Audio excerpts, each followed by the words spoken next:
I realized they gave me the best option. The other option was like, oh, here's this device that you insert like a tampon. It's a metal little device with a cord, and it's attached to a dial. Then what you do is you turn the dial. This is a non-drug option. You turn the dial and it electrocutes your pelvis. Oh my gosh. You just kind of grit and hold it. And then your nerves are so tired that you don't feel the pain. And some women it lasts 8 hours. Yes. Some women it'll last 6 hours. Some women it'll last 8 hours before you feel pain again. And I was just like, what? And then one doctor was like, we can give you opioids, but I make all my girls just join a support group for the addiction that you're going to do. Oh my gosh. And at this point, like, I'm not a Weston A. Pricer type eating person yet because I'm still on my journey, right? But I'm like not drinking soda pop. Like, I know that much. I know that's stupid. So I was like, shouldn't I get addicted to like Coca-Cola first before like going straight to the, narcotic drugs? Like, oh my gosh. I know. And I was just like, this is a horrible disease. Let me ask you something. Did you ever listen to an episode of Ma'am and wish you could keep the conversation going? That, my friends, is why we created the Modern Ancestral Mamas Patreon community. When you join our Patreon community, you're not just supporting the podcast, you're gaining access to a private community of like-minded women who are navigating ancestral living in the modern world right alongside you. As a member, you'll receive free ebooks and downloadable resources, including things like cookbooks and practical guides to help you actually implement what we talk about all the time on the show. You'll also get exclusive Q&As with Christine and I, and sometimes with our guests, where we answer your personal questions and go deeper into the topics that matter most to you. Plus, you'll hear the bonus content that we have with our guests, extra conversations, and insights you won't find anywhere else. If you are craving that connection, more support, and more depth, then we want you to join us. Head over to patreon.com/Modern Ancestral Mamas and come be a part of the community. Welcome to Modern Ancestral Mamas. We are Corey and Christine, two millennial moms on a mission to bring ancestral wisdom to modern motherhood. Today, we're going to be diving into the alternative healing modality of homeopathy. While homeopathy seems to be very fringe, and these days I think more people are familiar with it, but it's still kind of like on the outskirts. It isn't really new or niche. Globally, homeopathy has been around for over 200 years, and it's deeply rooted in many healthcare traditions. But for whatever reason, here in the US, it sits more on the margins, which is why we wanted to talk about it today with Paola Brown, who is the president and founder of Americans for Homeopathy Choice. And okay, real quick, before we get started, we just want everybody to pause, open up your Apple podcast app, give us 5-star rating, leave a review, please. We love reading your reviews. Go to YouTube, hit the subscribe button. You can watch us on YouTube. And thank you for supporting the show. Wait, did you say Patreon? I did not say Patreon. Okay. You can join us over at Patreon. We have really cool stuff over there. We have some freebies and we have extra episodes, and people who are members over on Patreon get episodes early. So yes, that's it. And a whole bunch of other stuff. And a whole bunch of other stuff. Yes. Alrighty. Let's welcome Paola Brown to Hello. Modern Ancestral Mamas. Hi, girls. How's it going? We had a whole coaching session on how to say her name before we started, and Christine is the best one at it. The more Latin pronunciation. Well, Christine, what we didn't say is that Christine is Latin, so she has a one-up on me on that one because I am not. I speak only English. Okay, so usually we start the show with a little question that it can or sometimes doesn't have anything to do with anything. But the idea is just to kind of break the ice and get things going. But today I am going to go a little bit more serious with the question. So okay. I wanted to ask, and we'll all answer it. What was your initial introduction or like impression of homeopathy before you kind of like got into it? Well, it's not a fair question to ask me because we immigrated from Brazil, so I am also Latin, Christine. So we could habla español if you want, or Portuguese. I don't But speak Portuguese. Yeah, well, and I don't speak Spanish, so we're gonna have to stick with English. Well, yeah, I essentially immigrated from Brazil, and when we immigrated, my mom brought with her a little homeopathy kit. So, like, really, I had it since I was 3. However, so I was really raised in a home where my mom was very open to natural stuff, homeopathic stuff. But my mom was like, she was a busy immigrant mom, working jobs, and I was, learning English, and my dad was going to college, to get the American dream. But essentially, she kind of used a little book, but she didn't really internalize deeply like the principles of homeopathy and like what it was. She would just be like, she would look at her book and be like, I think you need this one, here you go, and then call it good. So for me, I was definitely raised open, but by the time I became a young adult and I was married, the word homeopathy lost its significance. I had forgotten about those little round white pellets that I would take as a child. And I thought homeopathy meant home remedies. Plus, I was speaking in Portuguese with my mom, homeopatia. So, like, I didn't translate that was homeopathy. So it was just a little bit of a disconnect.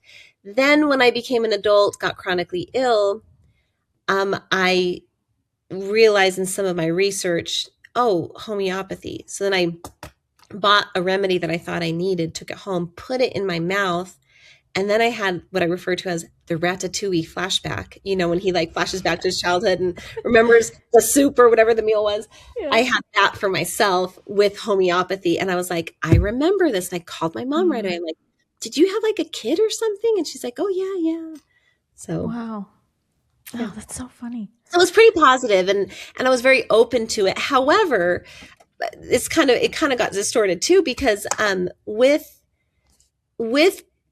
my upbringing, the goal was to become someone who had a job, who, was working in this country. So my dad graduated with a degree in engineering. And when he got his first job, my mom literally threw out her remedy kit because we finally, quote unquote, finally had health insurance.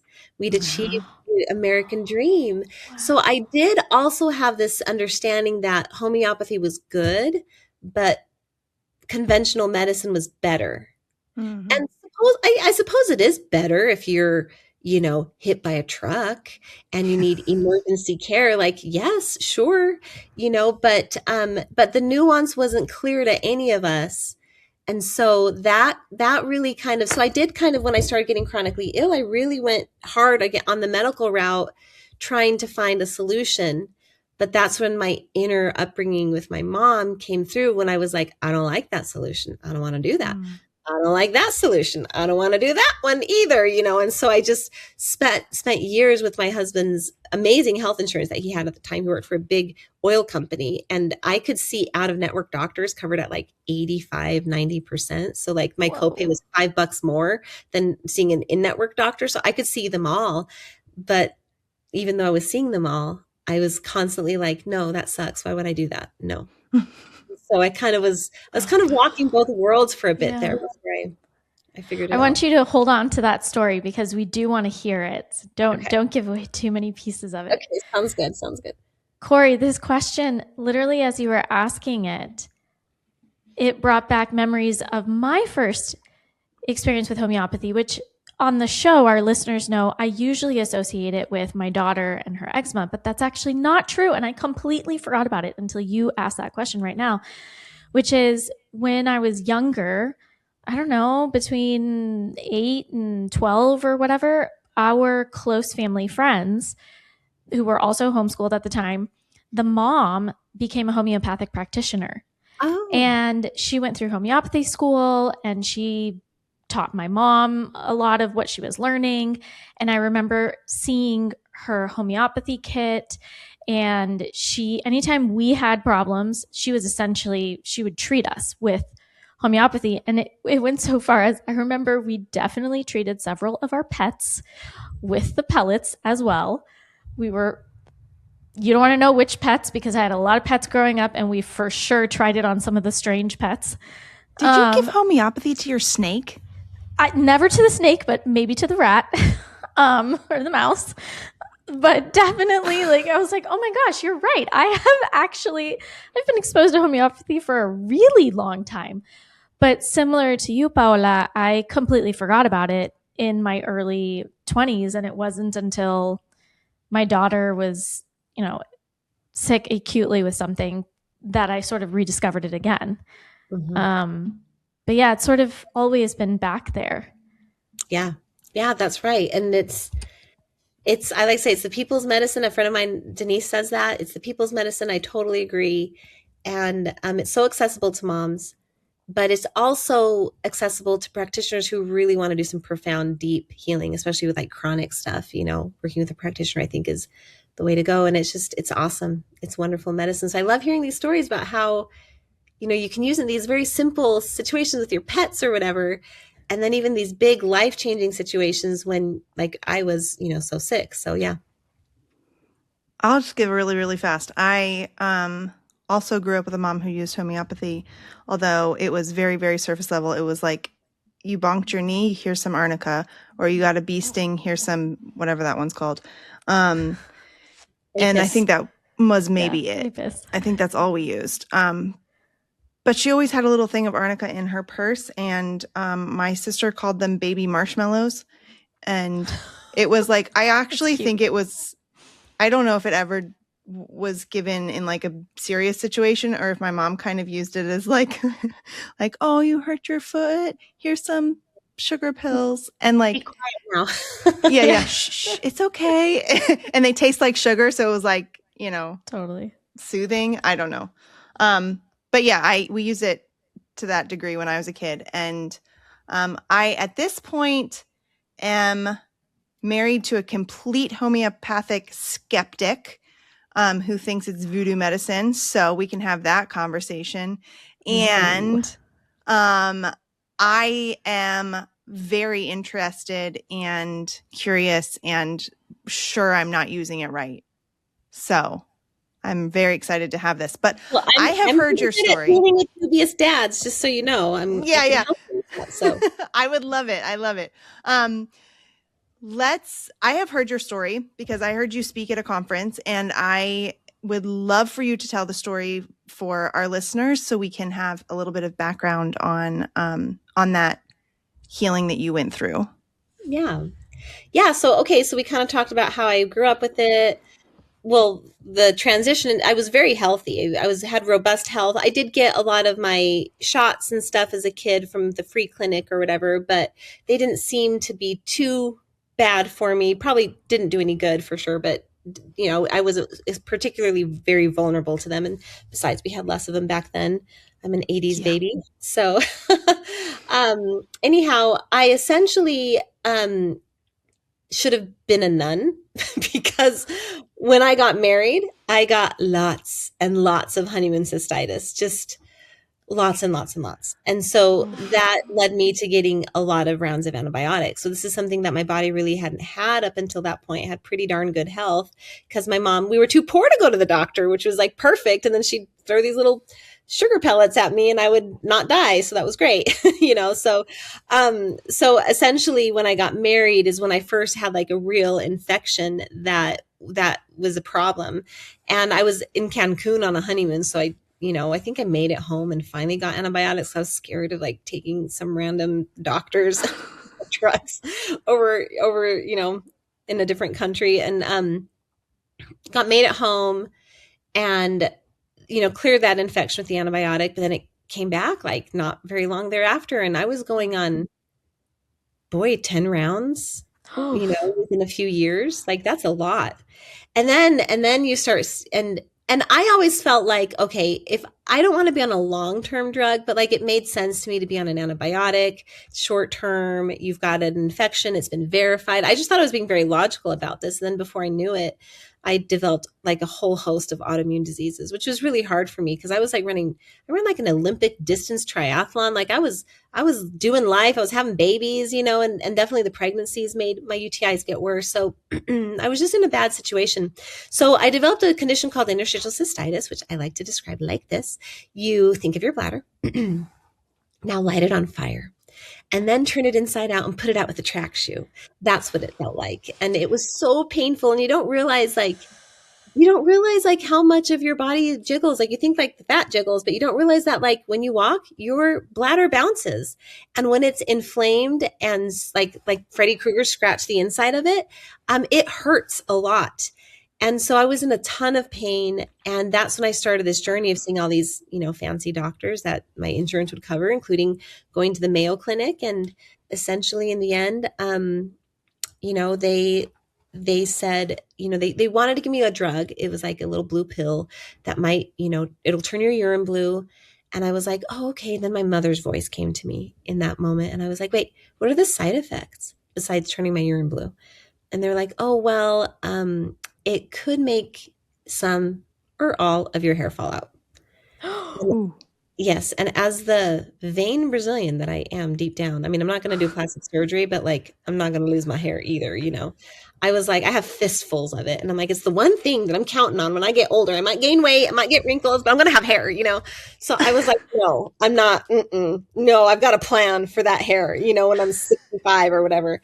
So I was just like, no, And so I turned it down. And then it was just like, I realized they gave me the best option. The other option was like, oh, here's this device that you insert like a tampon. It's a metal little device with a cord and it's attached to a dial. Then what you do is you turn the dial. This is a non-drug option. You turn the dial and it electrocutes your pelvis. And oh my gosh. You just kind of grit and hold it. And then your nerves are so tired that you don't feel the pain. And some women it lasts 8 hours. Yes. Some women it'll last 6 hours. Some women it'll last 8 hours before you feel pain again. And I was just like, what? And then one doctor was like, we can give you opioids, but I make all my girls just join a support group for the addiction that you're going to do. Oh my gosh. And at this point, like, I'm not a Weston A. Pricer type eating person yet because I'm still on my journey, right? But I'm like not drinking soda pop. Like, I know that much. I know that's stupid. So I was like, shouldn't I get addicted to like Coca-Cola first before like going straight to the, narcotic drugs? Like, oh my gosh. I know. And I was just like, this is a horrible disease. And then I began to understand why my doctors, when they would talk to me about it, they looked so sad, like we're at a funeral. And I was like, okay, so I turned all those things down. Long story short, did herbs, did acupuncture, did all these amazing things that helped a lot of people. But it wasn't until I found homeopathy that things really shifted. But here's the best part. About 12 years into my journey, approximately. So year one would have been when they offered that blue pill that might make my hair fall out. 12 years later, I'm finally cured. I think it took about 7 years to find homeopathy. So they were rough, right? But 12 years down the line, I'm significantly better, and my mom sends me an email. She's like, have you heard of this drug called Elmeron? I'm like, yeah, that's the blue pill drug they were going to do for my hair or with my, have my hair fall out. And she was like, look, they're having class action lawsuits because women who are on it for about 15 years are going blind. Oh my gosh. Whoa. And it was a pill you would have taken every day for the rest of your life or something. It was a pill that I would have taken at that point for 12 years. Oh my gosh. Which my vision is another thing that I'm really good at. Like I've got issues, but I have I have better than 20/20 vision and I still do. So I'm like, you're going to try and get my hair in my eyes. Like those are the good things, So it was shocking, but that was a catalyst for my holistic health science program because I was like, what did my mom teach me? That I dodged multiple bullets there without knowing I was dodging bullets. What did she have to teach me for me to understand? What questions did I ask? What thought process did my mom ingrain in me? And God bless her for it. That essentially set me up to have hair and eyesight now. You know what I mean? And that was kind of the goal with my curriculum was to let's teach these kids how to think about their bodies and their health. So, oh my gosh. So you cured IC. I can't say it. I can't say the full word. Interstitial cystitis. IC. Interstitial cystitis. Yeah. Cystitis. Okay. That's a hard 2 words to say. You cured it with homeopathy. Mm-hmm. That's crazy. Well, a practitioner did. I was working with a practitioner. Right. That's so incredible. What was the root cause of it then? Well, for different women, it's different things. Definitely there's an emotional component in there. Definitely. And homeopathy really does Classical homeopathy tends to take that into account. And that has been an enormous thing for me. Like still today, if I get like really ticked off about something, I'll get bladder symptoms. Like it's kind of a little bit That's of your my thing. Achilles heel. Yeah, it is. But it's like, I don't like need to be medicated for it, or, I just pop a little remedy if that comes up, and then I'm back to beyond 100%. So, but yeah, it for me, it was suppressed bladder infections.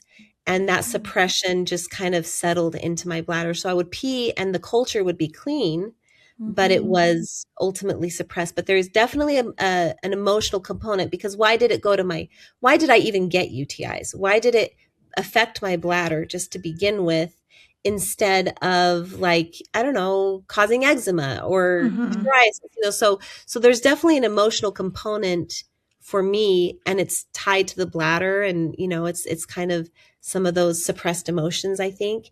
But other women might have a pudendal nerve or men might have a pudendal nerve issue where it's blocked, or there's an alignment issue.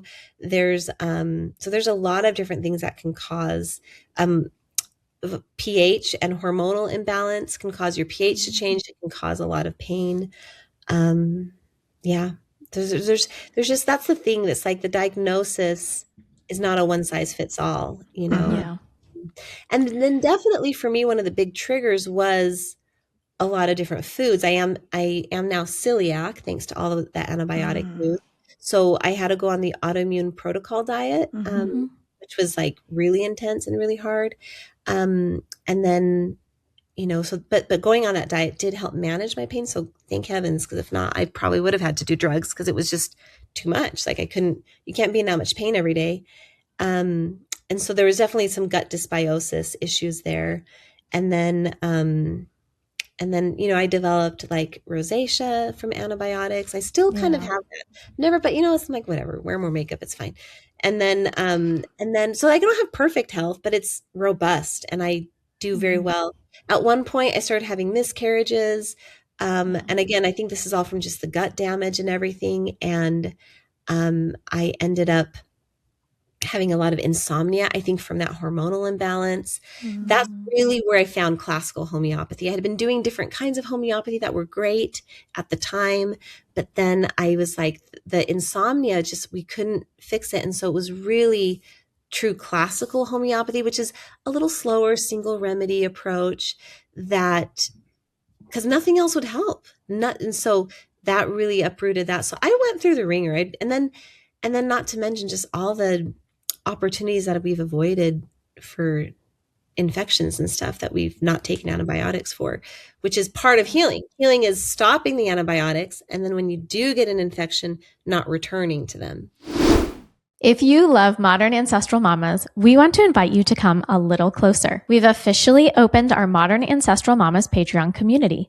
And this isn't just about bonus content, it's about connection. This is a space for mamas who are questioning modern norms, reclaiming ancestral wisdom, and wanting to have real, honest conversations without judgment. Inside this community, you'll connect with like-minded women, dive deeper into the topics we cover on the podcast, and get access to exclusive bonus episode content, discussions, and behind-the-scenes conversations with Christine and I. Patreon is where the podcast becomes a circle, kind of like a little circle of trust, a place to ask questions, share wins, process challenges, and remember that moms, you are not doing this alone. If Modern Ancestral Mamas has ever made you feel seen or supported or inspired, and we've heard from so many of you in the comment section of our podcast that it has, then please join us on Patreon and become part of the community we've been building all along. You can find the link in the show notes, and we'd love to welcome you in. You can also just go straight to patreon.com/modern ancestral mamas.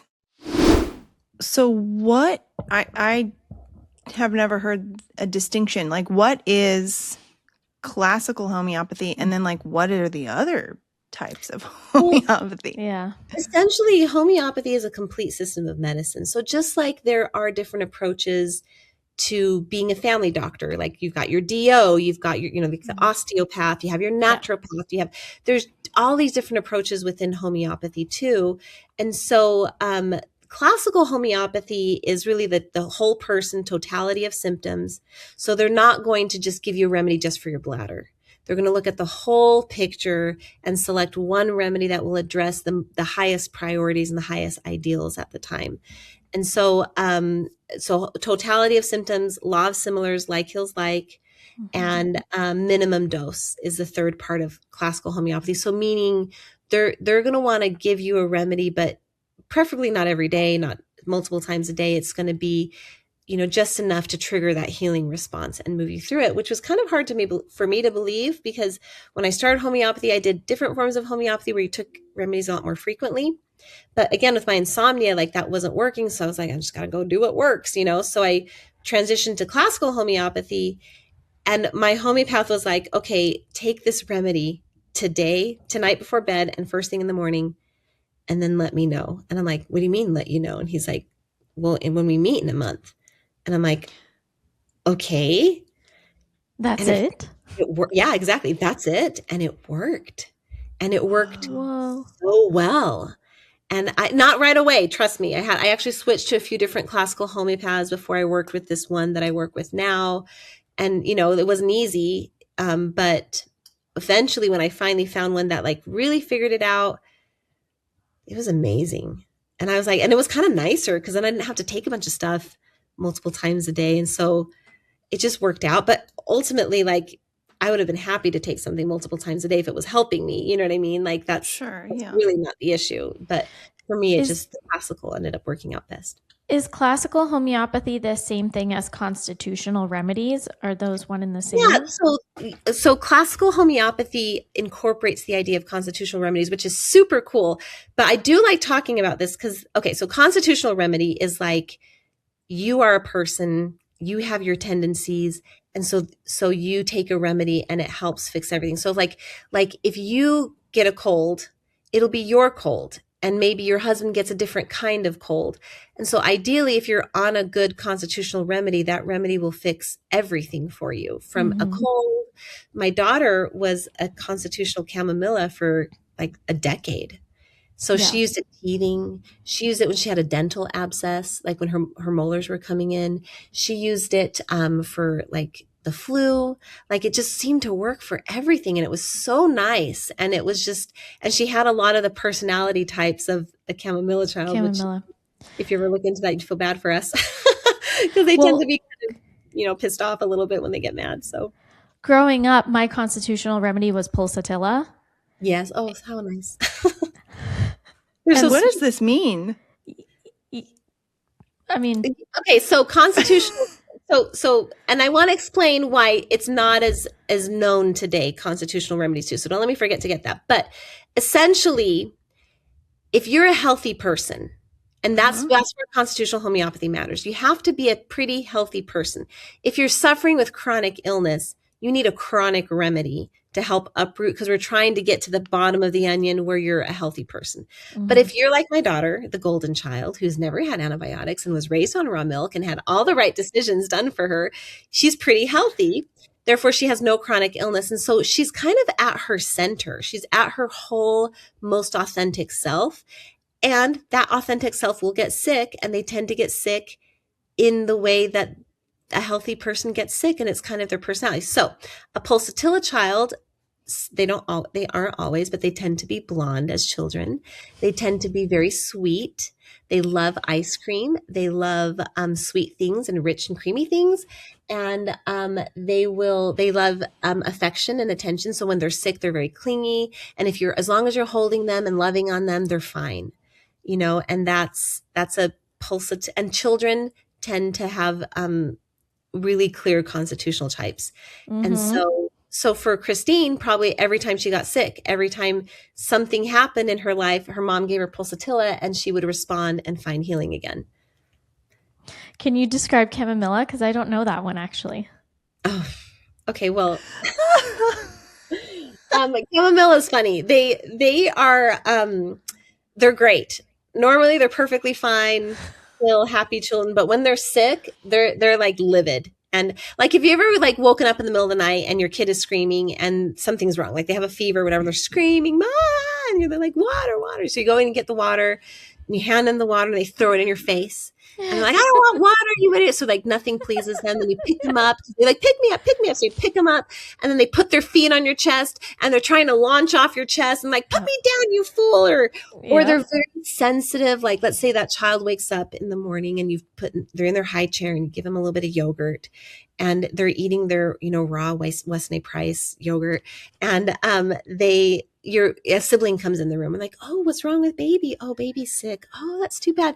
And they like ever so gently like walk by and just kind of tap them on the head and say, I'm sorry you're feeling sick, baby. Oh.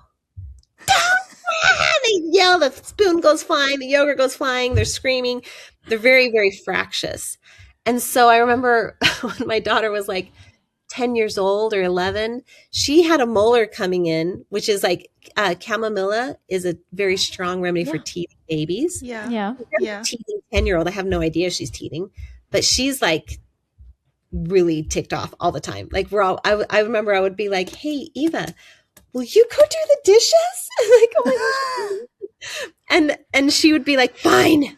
And we'd hear like, Mike, but don't break them while you're doing it. She was just in this mood. And then we took her to the dentist around this time. And the dentist was like, she has an abscess. And her molars are coming in. And I can see that both molars, like the gums around it, not the teeth, but the gums were infected and puffy. Like when I looked, it looked like the size of a pinky was just popping out, the thickness right there in the back. And so I went home and I was like, well, one of the most classic remedies for abscesses like these is Heparin sulf. And that's like 6 or 30. So I started giving her that, but we happened to have an appointment with my homeopath the next day. And she knows Eva. She's known Eva for a long, long time. And my homeopath was like, Paula, she has a British accent. Paula, tell me, what was she like as a child? What was teething like? I'm like, it was kind of, oh my gosh, she needs chamomilla, doesn't she? She's like, yeah, I think your daughter's teething right now. And she's fractious and she's losing her mind when you're asking her to do the dishes. So what was beautiful in this case, and again, kind of going back to classical homeopathy, is it wasn't just the infection, but it was the whole emotional manifestation, she was a pretty delightful child, but she was kind of mad all the time. But there was no clear illness that we were addressing. So I give her chamomilla. And by the way, my dentist was like, you need to come back. I'm going to give you antibiotics. You need to give her the antibiotics. He knows me. And he's like, and you need to come back in a week because I want to check. I want to make sure her teeth are good because he knows. And I'm like, okay, Dr. Bon. And he's a lovely man. But I was like, all right, we'll do that. We'll come back in a week. And so we met with Camilla the very next day and we give her 2 doses of chamomilla, minimum dose, right? We gave her 1 before bed, 1 first thing the next day, stopped, went back to the dentist in a week. And like overnight, Eva like woke up and was like, good morning, mother. And like a little butterfly lighted on her shoulder, just like the sun was shining. And I was like, oh my gosh, like, hey, how's it going? And then we went to the dentist a week later and he was like, oh yeah, those abscesses cleared up. And wow. I know. And I was like, he's like, so you didn't give her antibiotics, did you? I was like, no. So I actually left him a book on homeopathy for dental care stuff. So, oh, wow. Yeah. That's really cool. So that's constitutional. Gosh. It's whole person. If you're chronically sick, you're technically not on a constitutional, you're on a chronic remedy. But, someone like Eva, who's quite well, this is her. She doesn't have to fight off any chronic stuff.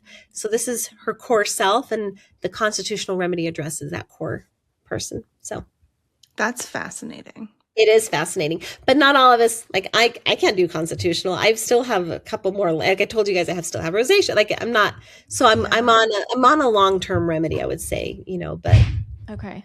Super well. often. What do you know about, I'm sorry, Corey, I'm like throwing so many homeopathic terms at her right now, but what do you know about number 1, cell salts, and number 2? Hold on. No? Okay. I Okay. think we have to stop. I think we have to lay out what the heck is homeopathy. Okay. Let's do like that. I do think we need to, do the 30 basics. minutes into the episode, give out some basic terms here. Okay. Right. That's a good Essentially, a lot of people think homeopathy means home remedies because there's the the letters Yeah. H and E are at the beginning. They're not. They are a system of medicine that is great friends with herbs and supplements and, healthy diet. Like, it's within the holistic realm, but it is its own distinct category of natural medicine. So just like acupuncture is not herbalism, neither is it homeopathy.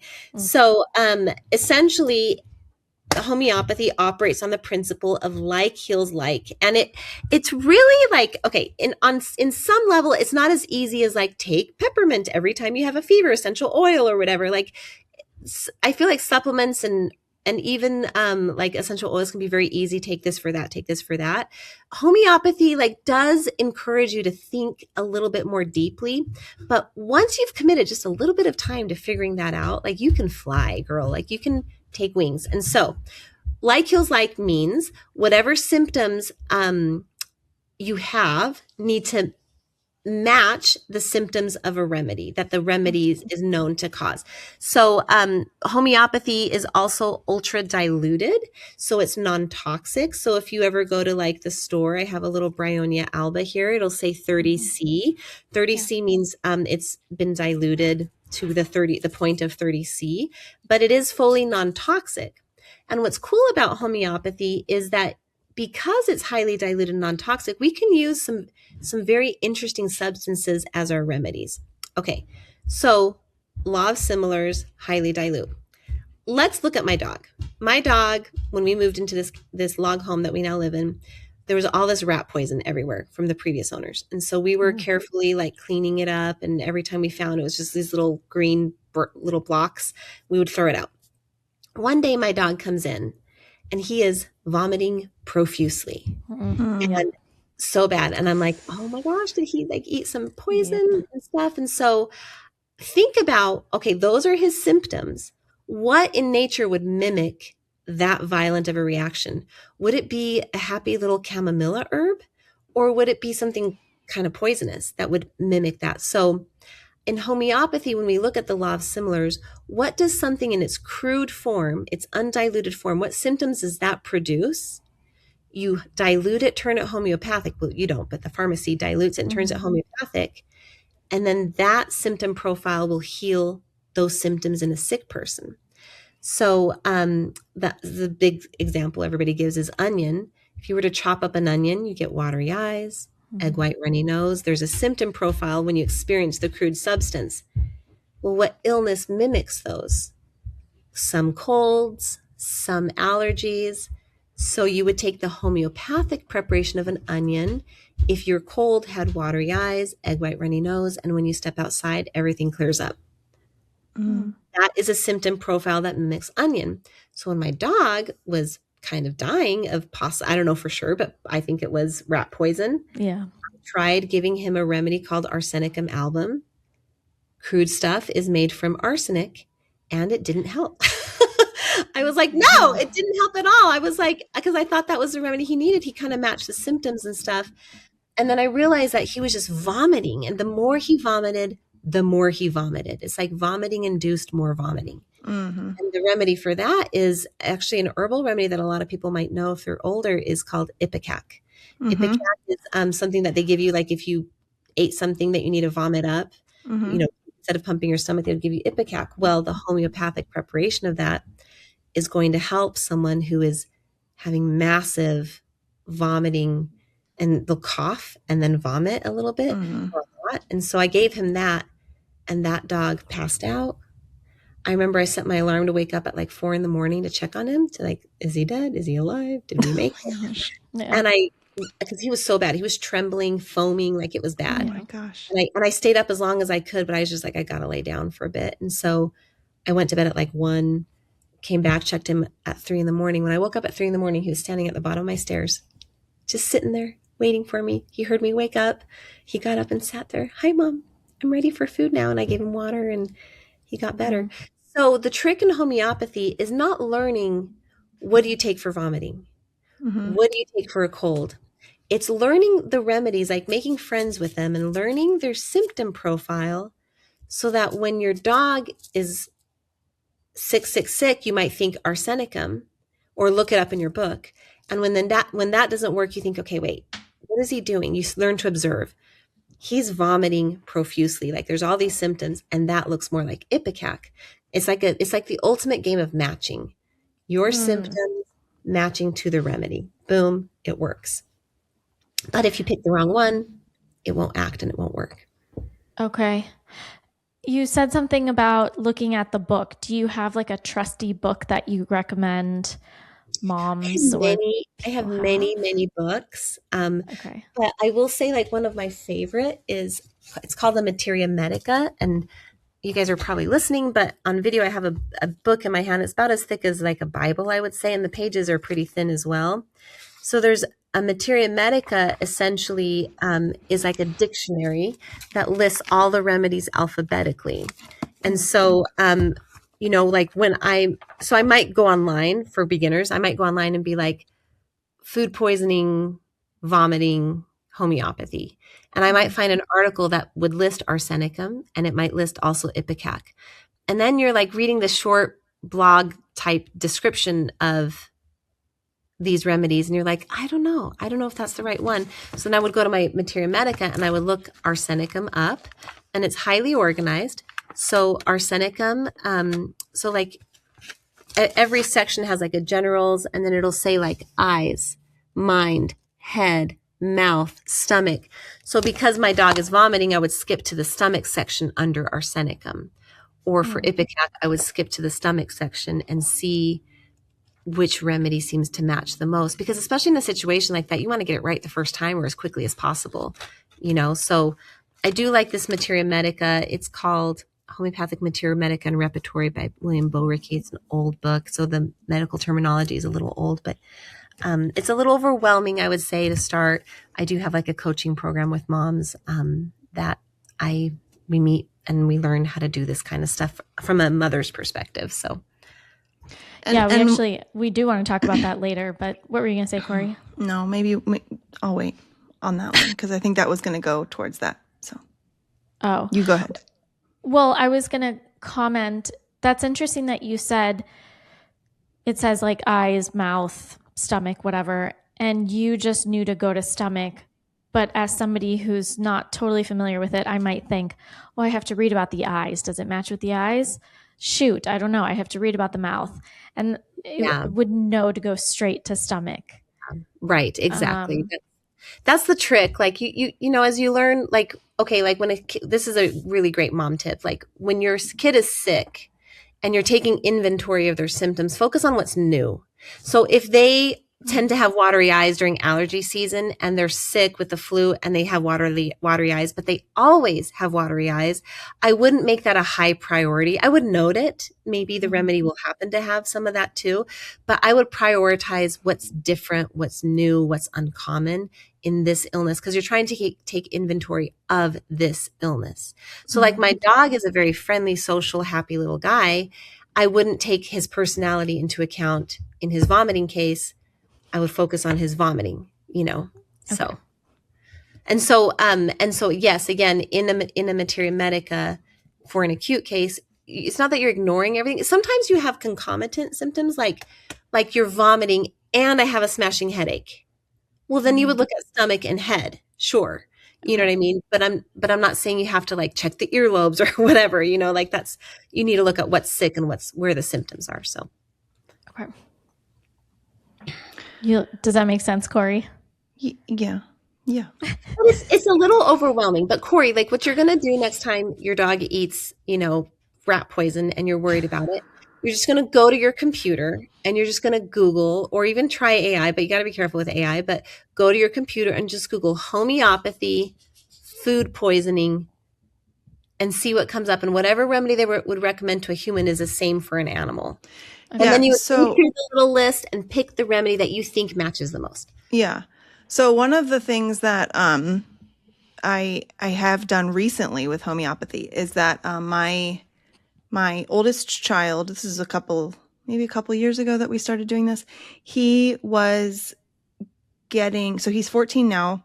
He was at that point any night before something exciting. So like Christmas Eve. Or there was one particular time when we had friends came into town and then the next day we were all going to Universal Studios together, right? but we had to sleep the night before. So any night before something big was happening, he would have these crazy, and I mean like crazy, sleepwalking situations. And he, at this one particular night, he got out of he was in a bunk bed. He got out of the top bunk bed, stumbled down the ladder. Like, I'm surprised he didn't hurt himself doing that. He like used his arm, swiped off the top of his dresser, everything on the top of his dresser, just like flung it off onto the floor.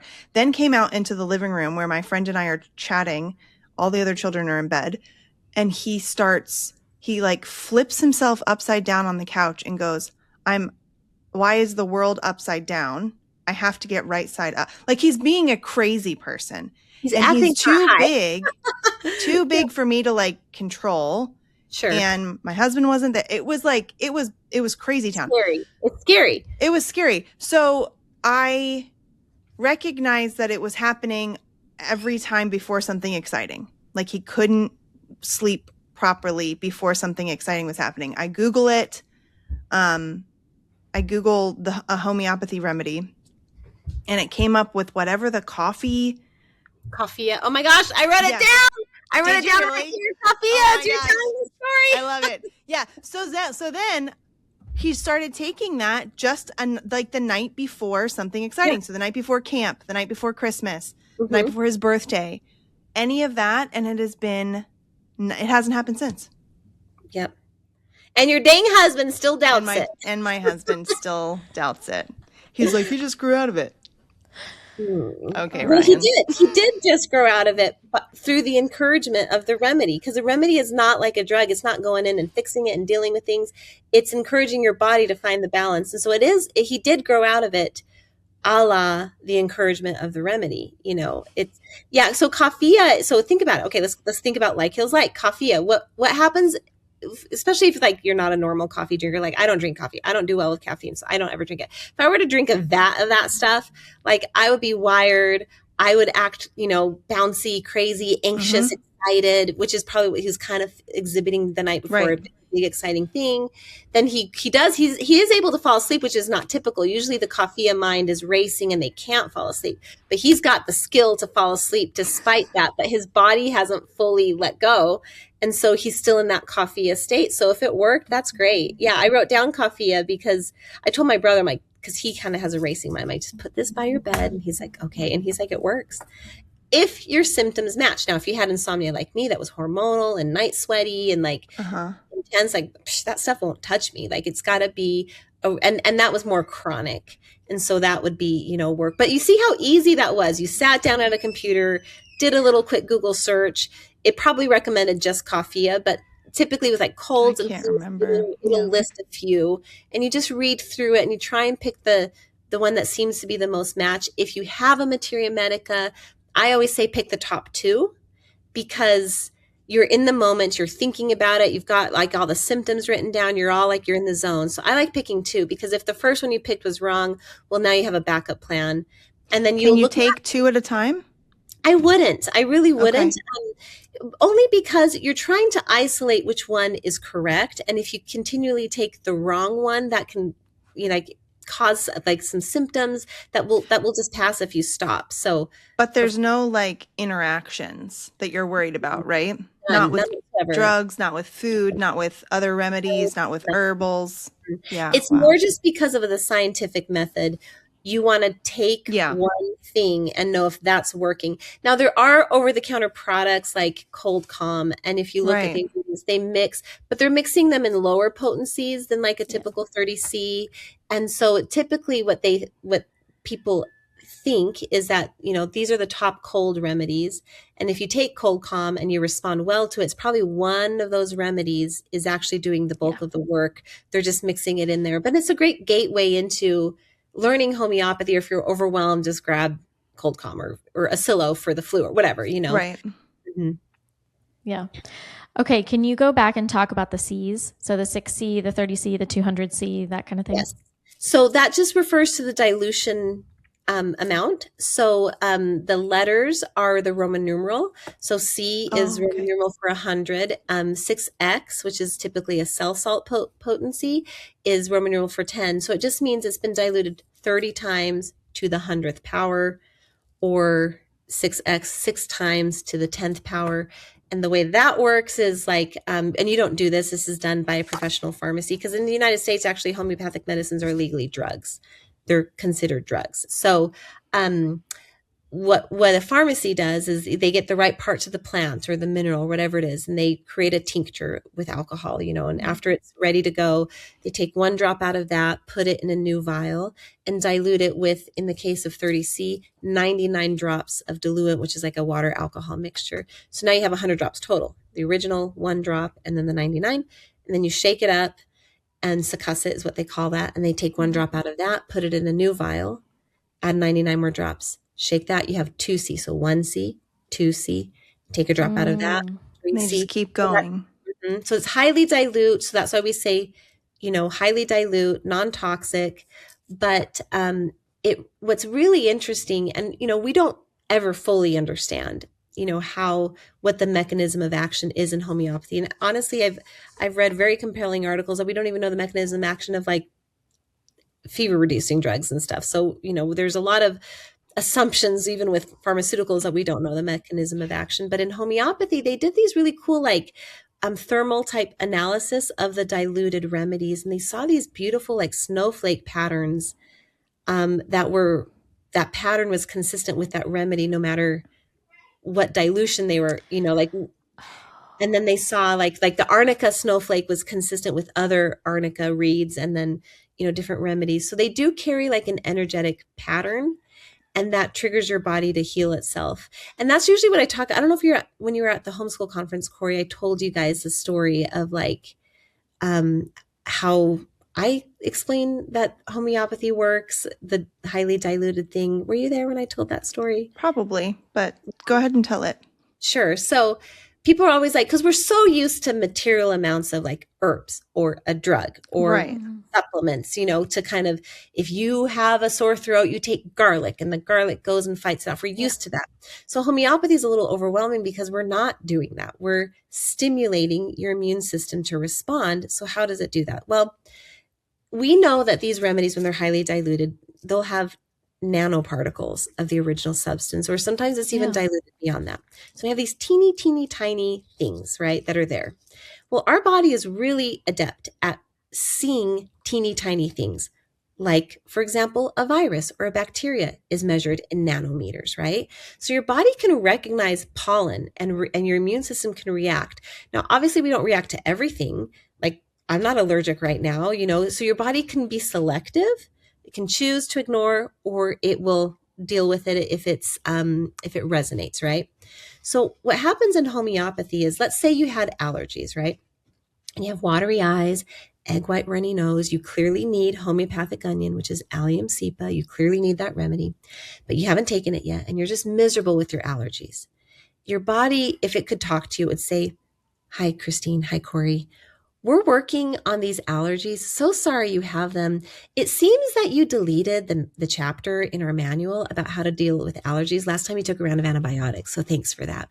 We don't know what we're doing anymore. Way to go. But we're trying, but we're failing. And we're so sorry for that. So continue being miserable while we're trying to figure this out." So your immune system loves you. It's trying to help you, but it can't figure it out because you've done gut damage, right? So then you're like, well, I'm going to try this homeopathy thing that my husband said doesn't work, but I'm going to try it anyways. Then you take a pellet, and your body will see these teeny tiny particles or even energetic messages of onion that it misinterprets as a disease. It says, oh my gosh, forget the allergies. We're getting attacked by an onion, and we need to fight off this onion. So your body goes to fight off this false onion, which is not really there. And what does it cure almost by mistake? The allergies. Yeah. And then people will say, well, why can't I just get like a homeopathic remedy made from the virus, or whatever it is that I'm sick from? And you can do that kind of, that's a different system. But the problem is, like, if you're actively sick with like allergies or like a cold, and you take a homeopathic remedy made from the virus or whatever, your body says, yeah, thanks a lot, Corey. I already didn't know how to deal with this pollen. Now you're giving me diluted pollen, and I still don't know what to do with it. So thanks for nothing. Got it. Oh, that So makes sense. you have to trick it with something similar that is close enough, but not exact. Then your body will see it, fight it off, and cure the actual disease. And that's what Hahnemann, the father of homeopathy, said. Let like be cures with like. And he says homeopathy introduces a false disease for you to cure the actual disease. Oh, that's fascinating. Wait, so could somebody cure chronic allergies with homeopathy? Well, yes, absolutely. I should really do it for cats because every time I go to DC for Homeopathy Choice, I stay with our attorney and she has cats now. And I'm like, but I never am around cats. So I just need to make that happen. No, Yes. I know so many family members that struggle with allergies chronically. It's a big thing in Texas. You know, Yes. that a lot You of mean people like here. pollen? Yeah, a lot of people here suffer from allergies. Yeah, There's totally. a cool product out there that's OTC. It's called Allergena. And you can go to their website. It's a homeopathic product where they do use the pollens, but they also use other homeopathic ingredients. It's a whole thing. And you get the product for your region. Oh, that's smart. Yes. And that's helped a lot of people. It doesn't help everyone because it may not be the right remedy for everyone, but it's a mixture That's of really remedies interesting. and very well studied. These companies will really study the homeopathic mixes. And so I think they do use some of the typical allergens, but I think they combine that with some good remedies that present. In the springtime, we have a joke down here because I live in southeastern Georgia that like it's whenever it's spring and the pine trees drop all of their pollen, it's like thick. It's covers everything. Yeah, everything doesn't it like gets cake yellow. everything? Mm-hmm. Yeah. Everything is yellow. And there are people there. I have one friend who's not from here who now lives here who's like, this is absolute hell. Like these 2 weeks during that time period. Really bad allergies, really, really bad allergies. And seasonal allergies. Obviously, still have the cat one, but seasonal allergies and very mild. I'm starting to I'm here in Idaho. It's a little bit different. We lived in Texas most of our time, and I had bad allergies in Texas, but I didn't anymore. So I'm here, and I'm like, I might need to kind of work on that. Change it up. Yeah. Yeah. I don't take it anymore. I'm just realizing that my body is somehow reacting differently in Idaho than it did in Texas. So I might need to just revisit it. Yeah. All right. Well, speaking of Idaho, Idaho is supposedly one of the most friendly to medical freedom. Yeah. Thanks to Leslie Manukian and her organization. Yes. We had left Texas and I love Texas. We lived there, but we have family here in Idaho. And I was like, okay, this is a good state, kind of, but I wasn't so clear on the medical freedom stuff. And within a year of living here, Leslie passed her bill. Yep. And I was just like, yes, I've got everything I want now in this state. Totally. And now Leslie is working on making templates so that other states can do similar things. Yes. So amazing. So grateful for her and her work. But let's, I would love it if you would talk about what you are up to at the federal level. Yes. Okay. How we can support you and people can advocate for what's going on. Yes. Talk about specifically, I'm going to read it all and you tell me if I did it correctly. HR 7050, which is the Homeopathic Drug Product Safety, Quality, and Transparency Act. Yeah, it's a mouthful. Okay. We did it on purpose. It is. We were like, no, I know. Be boring. Like, guys, whatever, Congress. We're just modernizing the law with homeopathy. It's no big deal. Just this is so great. Side note, I'm teaching a government class for our homeschool group for our high school.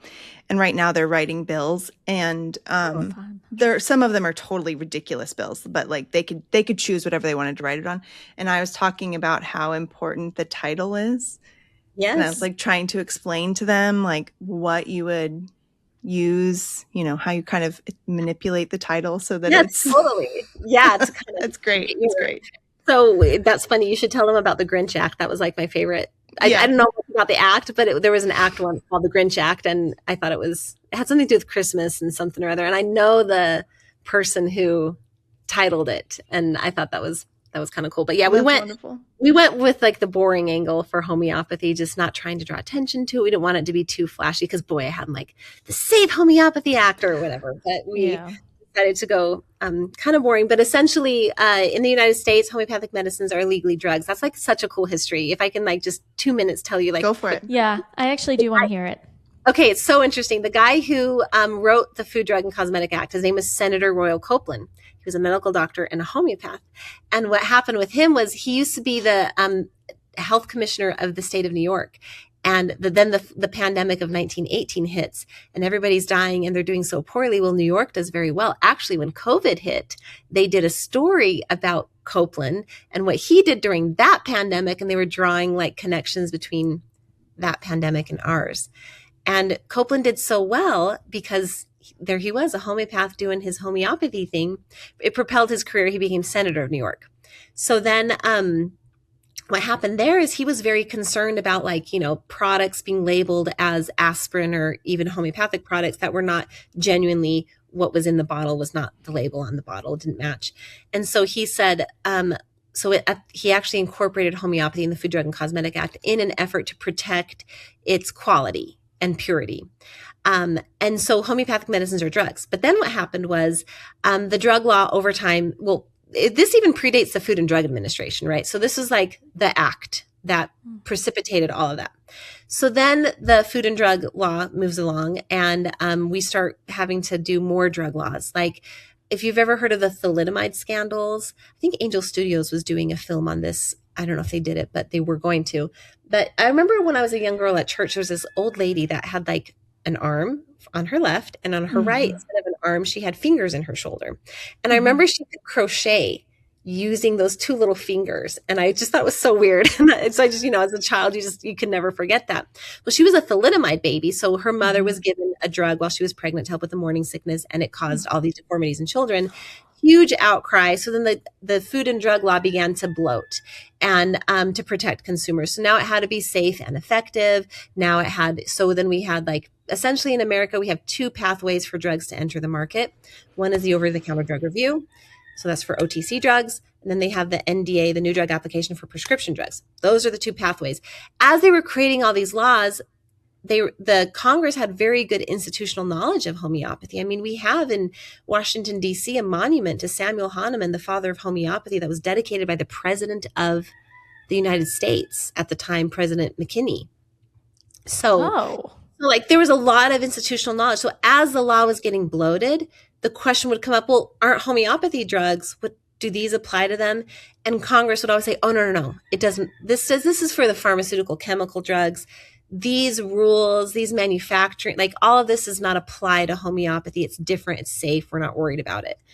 And, but they never said that legally. They only said that in intent, like in the Federal Register, things like that, but they never codified that into law. So now fast forward to 2017, the FDA has become more pharmaceutically minded. The institutional knowledge is lost. And now they basically had a nice policy on homeopathy that guided the industry. Well, in 2017, they started to question that policy, and they finalized its removal in 2022, I think it was. And so now that policy, which was not even a bill or anything, it was just a policy, is gone. And FDA has become very prejudicial towards homeopathic medicines. They're saying they're all 100% of them are illegally marketed because they haven't gone through the over-the-counter drug review process. They haven't gone through the new drug application, which they were never designed to go through. Well, because you haven't gone through the very thing that we admitted that you weren't supposed to go through, you're all illegally marketed, and we can pull them off the shelves whenever we want. So if you're in America now and you remember using homeopathic eye drops, you might be like, oh, I need some of those eye drops. And you'll go to the store. They're not there anymore. FDA removed that entire category in the United States overnight.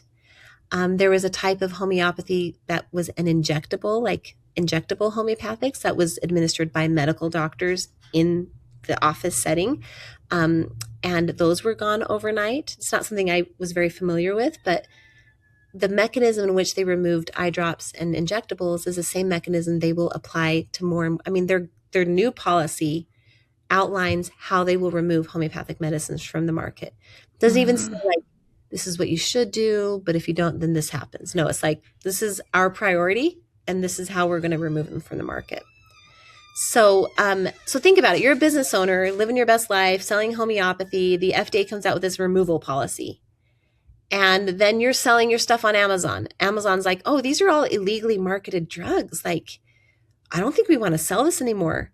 And then the company is like, well, shoot, we're having to fight these retailers to just keep these products on. And Amazon does keep it on. That was just an example. But, like we're having to fight these. We better diversify outside of homeopathy. Let's stop innovating in homeopathy and do like vitamin C or like Genexa. Genexa used to be a big homeopathy company. Now they sell dye-free Tylenol. Right. So beyond the actual removals that FDA has done, it's had a constricting effect on the market. So what we did at Homeopathy Choice, I'm a mom. I'm not going to just sit down and write a bill because I love homeopathy. That's not how it works. What you should do is you should, interview as many brand owners and manufacturers that you can. What are the real world problems that you're facing with FDA? What are they coming in and doing during inspections? Because it's not just labeling, it's also manufacturing process. I just told you how homeopathy is diluted. It's very different from how a chemical drug is made, so we really, we kind of took the homeopathy case by interviewing all these entities, and different companies have different goals, different challenges. Some produce just mass market products. Some focus more on single remedies and a long line of single remedies. You guys, every single ingredient and every potency of every ingredient is like a new drug product. And they have to go through all of the same hoops that like a Tylenol drug has to go through. And homeopathy is individualized, so we need many remedies to be successful. We don't just need arnica, right? So it was a very daunting challenge to write this legislation in a way that, and the any community is going to be like, oh, I want this, I want that, and they kind of fall apart and they infight. We have unanimous support from within the homeopathy community on this legislation, including National Center, all the practitioner organizations like American Institute of Homeopathy. That's where all the medical doctors are that practice homeopathy, and the nurses in them. North American Society of Homeopathy, that's where a lot of the practitioners are involved, like the certified ones. The Naturopathic Association of Homeopaths, the Naturopathic Association, just of the naturopathic doctors, not the homeopathic ones, but the naturopathic doctors, National Center for Homeopathy, which is one of the biggest organizations in the U.S., as many businesses that produce these remedies, they've all read the legislation. They fully support it. And beyond, Weston A. Price Foundation, I was just emailing with, we were just communicating with Sally the other day, and very supportive of this legislation. So we've achieved a very hard thing, and no legislation will ever be perfect. Probably because nobody will ever agree on what perfect means when it comes to semantics and writing, right? But we have come as close as we possibly can to making this perfect legislation. And to my great joy, the members of Congress who introduced it pretty much everything we wanted. They made improvements, they made suggestions to make it politically viable and to make it more like accurate, because they have legislative counsel, and that's like the attorneys that draft legislation. They make sure you're not conflicting with the law or making a mistake, but they improved upon it. And we were so thankful. And we could have introduced this bill a year ago with our grassroots team. We have been fundraising like crazy to hire a lobbying firm, because I don't want to go to court without an attorney. I don't want to go to legislation without a firm to protect us and keep an eye on us. But it's been quite challenging, and we've done the hard work. And so we just need people to get involved. So we have a grassroots team. You can go to homeopathychoice.org/hat and sign up. We train you to build meaningful, kind, warm relationships with staffers, to talk about homeopathy. You're not there to argue. You're not there to be mean or to convince them. You're just there to show up and say, look, this bill is going to come to your desk. And we want you to have accurate information so you know what you're actually voting on. And we want you to know that your voters care about this. So we just teach you how to have a meaningful relationship with your member of Congress. It's very empowering. We have a wonderful team. Some of the best women and guys are on it. Everyone that joins would have a state captain that is in charge of your state and then therefore your district. And they'll coach you, they'll help you through it. We have an online platform where you do all the training. So we're just like ready for thousands of people to join. So please do. And like I said, we do have a lobbying firm, but this is going to take grassroots work, like not astroturf, true grassroots work. And so we would love for you guys to go to homeopathychoice.org/hat and sign up. Wow. Thank you so much for working on this. And okay, question. Hoping that it passes and everything goes smoothly and it works out. What is the result for homeopathy as a medicine? How does that affect the average consumer? Yeah. Well, what happens after that? Well, the question really is, what happens if we don't pass this? The industry is slowly dying. They're diversifying outside of this. They're being inspected to death. FDA is blocking things at the border. Retailers are not wanting to, like, it's just a mess, right? And it's hanging by, I hate to say this, but it's hanging by a thread. And so what will happen with this legislation is we're going to stabilize the market. We're going to say, this is what has to be done when you guys, when, some general things on how to manufacture them. This is what you can do. This is what you can't do. These are the parts of the law that should apply to the drug law that should apply to homeopathy. These are the parts of the law that shouldn't apply to homeopathy. We kind of combed through the law and we said, okay, this is good. This is good. Skip that. This is good. This is good. Like for example, if you're going to buy cold calm, great. That's great. And it says for colds, very helpful information. And, but if you're a practitioner and you're wanting to buy a single remedy directly from a pharmacy, like you don't need it to say like Bryonia alba. What does this one say? This one says traditionally used for muscle and joint arthritis, pain aggravated by motion, ingestion with nausea and vomiting.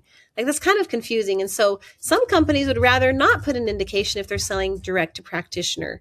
So we've made space for different kinds of bringing it to market. So it's just going to modernize the law around homeopathic medicines, which has been wholly ignored because it's so safe. FDA needs to address the dangerous stuff. But now so it sounds like it also is helping to open up the free market on it. Yes, absolutely. Yeah. Absolutely. That's actually a really good point. There's been some that have said to me that, we don't think any homeopathy should have indications. And I'm like, or you can allow the free market to create products for consumers who like indications and create products for circles that don't need indications, or anyways. And so that was our goal is, to make this a thriving regulatory environment for good medicines to thrive. Yeah.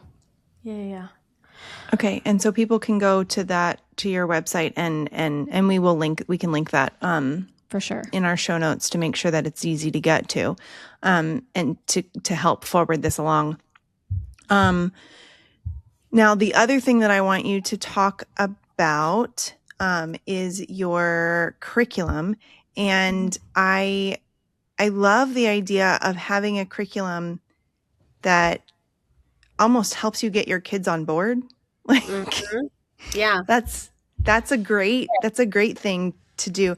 I remember hearing Del Bigtree talk about a woman whose child was not vaccinated all through childhood, and then they were like mad at their mom because they couldn't go to the college they wanted to go to because they weren't vaccinated. And Del's like, well, sister, that is your problem. Like you didn't raise your child with the values that you own or that you have, and so now they don't care. They don't appreciate it. And that sounds like a lot. It sounds like that's kind of the same situation. Like if you're raising your kids this way and you're not kind of giving them the buy-in or the reasoning for why you're doing it, then you're just the crazy mom, right? You're just the crazy hippie mom that doesn't believe in the institutions. So, right. So give us a little bit of what your curriculum is about, like how it works, that kind of stuff. Yeah, so I totally agree. I think that's very important. I mean, honestly, like the day will come, ladies. I mean, you guys seem to have younger kids than I do. My youngest is 14, and so I have my first kid is launched and out of the house. And one day I remember I was like, what about my grandbabies? Like, Right. if they're going to do these things to their bodies, like I can't abide it, but you can't be like that mother-in-law that's like, throwing a fit, So I'm like, I need insurance right now that and I pray for them. I pray for my grandbabies. I've already named one after me. Like I've just let them know, like whoever names a kid after me, like you're going to get the bigger inheritance. I promise. So yeah, I think it's a big deal because it's, I think the hardest thing that I hear from other parents is how to parent adult children. Like that's hard. You have to preserve the relationship and you have to give them that freedom. And so, when they're in your home, that's the time to do it. That's the time to teach them principles of true health. And so I find the best way to communicate with kids is often through story. No matter what age they are, and no matter where they are on the spectrum of skepticism with holistic medicine, if you can reach them through story, you will reach them more easily, and that's why, like, I was just in the car with my son and some of his friends, and I was giving them some life advice about like not lying to your parents and telling the truth and stuff. So you think I sat down and I was like, hey, you need to stop lying to your parents, and that's not okay. No, they're not going to listen to that. I'm like, okay, let me tell you a story about when I was 12. And when I decided to stop lying to my parents. And that was a really scary thing for me to approach them and say, hey, I kind of lie all the time to you guys and I want to stop. That's what I did when I was 12. And I told them this really great story and they were like, okay, like then now they're open. It's a spoonful of sugar to help the medicine go down. And so my curriculum is literature based. I say it's a one-room schoolhouse approach. So it is for grades from first grade all the way through high school. There is a preschool program as well if you have a preschooler, but the main program, my flagship program, is for grades 1 through 12. And the way that we do that is you open up the lesson manual and it'll say, okay, lesson number 1, read the first chapter in the storybook. And I wrote it. I mean, listen, I'm no Laura Ingalls Wilder, but I wrote it in that sense. Like I enjoy reading Laura's books. But my daughter, when she was 6, she enjoyed those too. So I tried writing it in a way that captivates everyone. And so you read a chapter or 2 or whatever of the story, whatever the teacher's manual tells you to do, and you have a discussion. And then for the second and third lesson, typically you put the book away and then you do a lesson that actually takes what you learned in the story and expounds upon it. So we do a whole lesson on learning about side effects. And, and then what I did also is because it's one-room schoolhouse, they all read from the same storybook. You're teaching out of the same teacher's manual, but I have 3 leveled workbooks that you give to each of the ages that's age appropriate. So when you do the side effects discussion, level 1, grades 1 through 3, what they're doing is they're looking at a very simplified drug label and they're coloring the side effects like jaundice on this little human body outline, like yellow skin. And then there's a little toilet like diarrhea, which they're probably going to love, and then the middle age gets a little harder. The high schoolers, we actually assign them to do drug research on side effects online. You give them the drug name. They need to actually research the drug, write down the side effects, and they learn about polypharmacy and compounding side effects. Okay. Whereas that's not something the younger kids are necessarily learning, And the level 2 and 3 kids, the level 2 kids write a short paragraph about why drugs are withdrawn from the market. And the level 3 kids will write an essay about how and why drugs are quietly plucked from the market when they're killing people. So this is fascinating. Oh my gosh. So you can teach the whole family. And so some families will do level 1 and like wait a few years and then do like the high school level again, like revisit. Or I did come out with the second program. My flagship one is Evie and the Secret of Small Things. And then the new one that I just came out is Evie and the Golden Homestead. The kids are a little bit older. They go to grandma's house where she has a homestead in Idaho.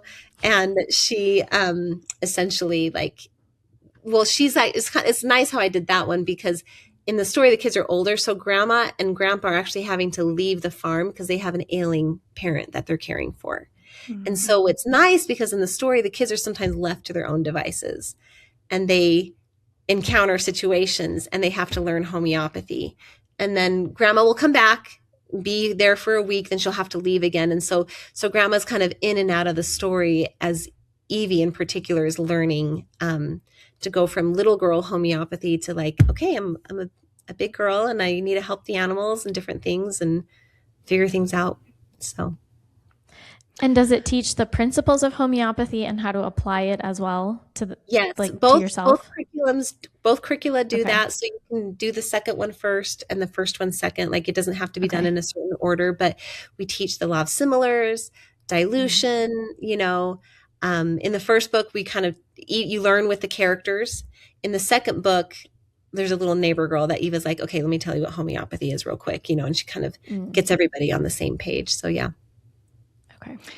And is this something that, you know, if you're having to abide by state requirements, would you, what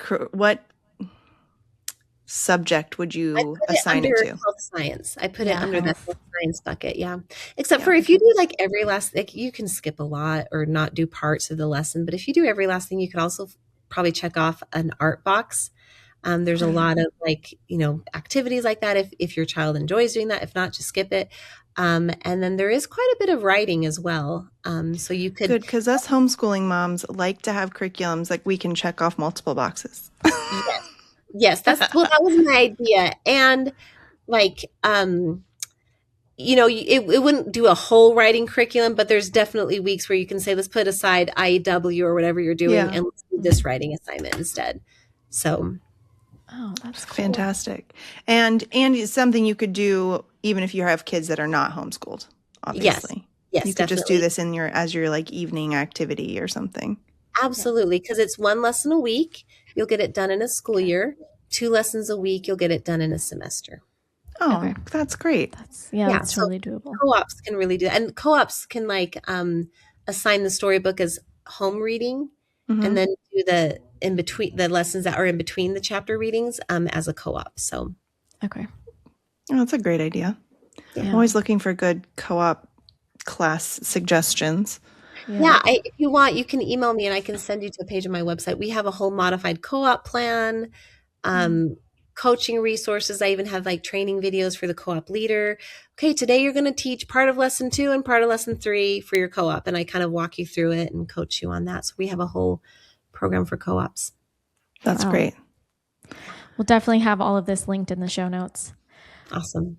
Corey, before we wrap up, I think it's really important personally for the next like maybe 10 minutes or so to just talk about real practical applications for moms. So for example, what should the average mom have on hand? Like what remedies or how can the average mom use homeopathy with her family? So essentially, the first thing you need is a kit. You're going to need the remedies in hand at home because when you're in the middle of an illness, the last thing you need is to figure out what store sells what remedy and try and find them. And then you're just going to probably resort to whatever you've normally done. And then you're missing an opportunity to see how amazing homeopathy is. And so I think you need to get the biggest kit money can buy, but a great starter kit. I actually sell a kit, but you don't even have to get the kit, but go to my website, paolabrown.com/Evie kit. Evie is like my main character in my story. And so these are her remedies that she learns. But I list there all the remedies. So if you can't buy a whole kit at one time, you can print out that list of remedies and just go to your vitamin shop or whatever and slowly build up to collecting all those remedies as you have time. So and there's a coupon code too for the kit. It's called Teach Kids. So just go to paolabrown.com/Evie kit. And then, so once you have your kit, then you need to just start learning some basics. I have a really great intro to homeopathy class. That's 1 hour long where I kind of like give you the nuts and bolts. I also have I just have a lot of resources. And so I have, one is, I have like this program called The Bold Mother Who's Sick of Big Pharma. It actually gives you tons and tons of like amazing things for, I think it's like $30. So I can't remember. I did it recently too, so I should really know. But anyways, I just have a ton of really great, it's $27, that's right. And you get like the intro course, quick start blueprint, my top book list. I have like bonus lectures, top 10 everyday remedies. I have this really cool like chronicle where I teach, like my kids were actively sick with the flu, and and so I was like, okay, this is what I'm doing first, and then I'm going to do this, and then I'm going to, and like different kids do different remedies and stuff. So that's I'll give you guys a link to that. But I think that's a really great starter way. But if you're really only willing to like do 1 hour of your time, then I would definitely just start with like a kit and my 1 hour intro class, which is in my shop. So, okay,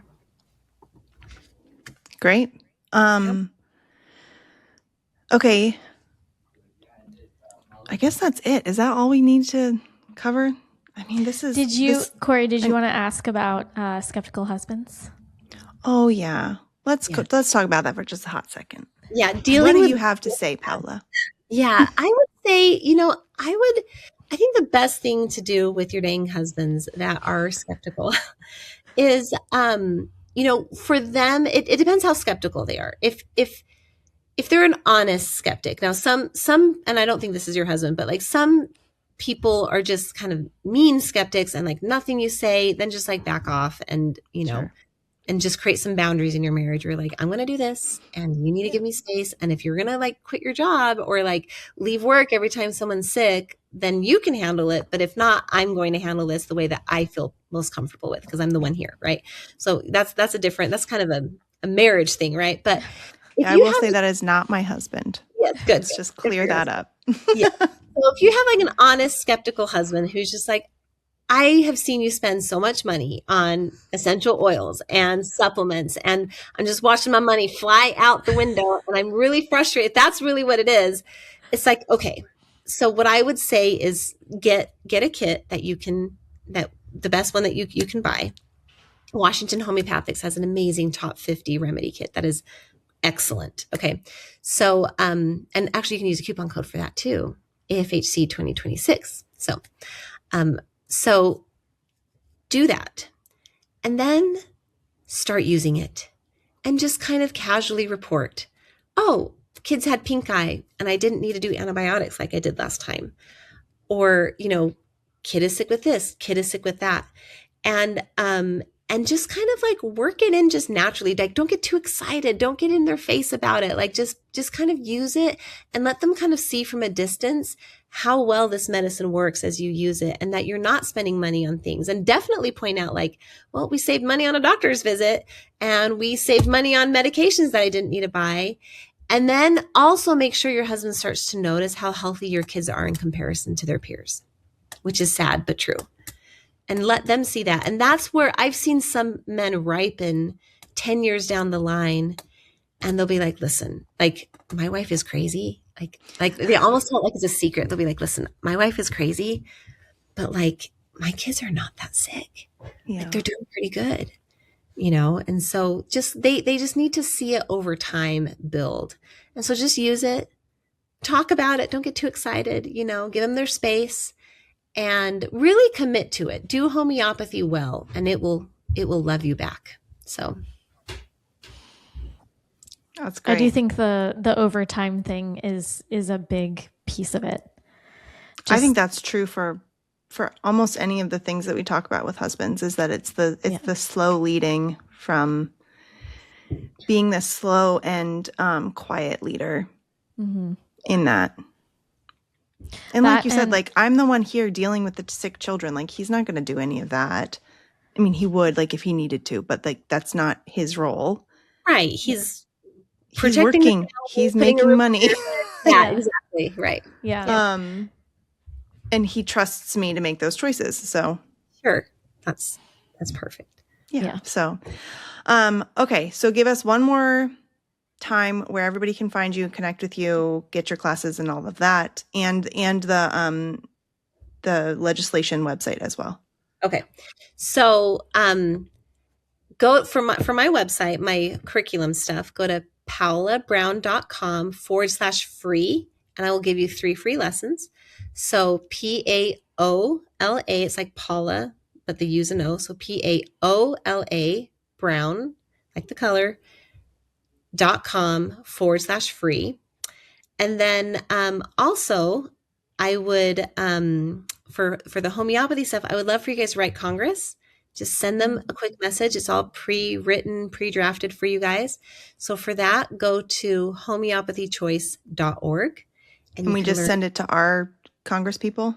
Yeah, you'll enter your mailing address so that it can geolocate who your member of Congress is, and the system will just send it to your congressperson and both senators. The bill is introduced on the House. We're working on a Senate introduction, and so it'll send a message to your congressman saying, "Hey, support this bill," and for the senators, it's saying, "Hey, this is going on in the House. We're looking forward to this coming together in the Senate." So, okay, awesome. Let me do as we're closing out, we'll do the really quick where to find Christine and I type situation. So Christine is at Nourish the Littles. I am at For Nutrient's Sake. The show is at Modern Ancestral Mamas. You can find the show on Insta and on YouTube, Spotify, and Apple. And then you can also join us over at Patreon, which is a new thing for us, but it has been really fun to connect with you all over there. We've had some really interesting conversations, and we have a bunch of free stuff for you over there. We have free videos, some like extra bonus content from some of our guests. We had a fantastically interesting conversation with Julie Bogart about AI and homeschooling, and like not homeschooling, but all of it, how it like works with AI and children. Fascinating. And we would love to see you guys all over there. And I think that is all we have. I think that's it. So anyway, Thank you so much, Paola. I know this has been a long time coming trying to get you on our show. I know. It's just crazy how much back and forth. It's like, actually, I think one time I canceled this because I had a big meeting with the commissioner of the FDA, Marty McCary. Right. I mean, it was all good reasons to cancel, but Totally. I am glad we finally got to it. And we will try and get this episode out as soon as possible so we can get some good traction for supporting your bill. Okay. Awesome. Thank you. So, all right. I think that's all we have, unless there's anything else burning to say. I think that's it for me. No, thank you. Yeah. Okay. All right. Well, ma'am listeners, thank you so much for listening. We love you all. Bye. Bye.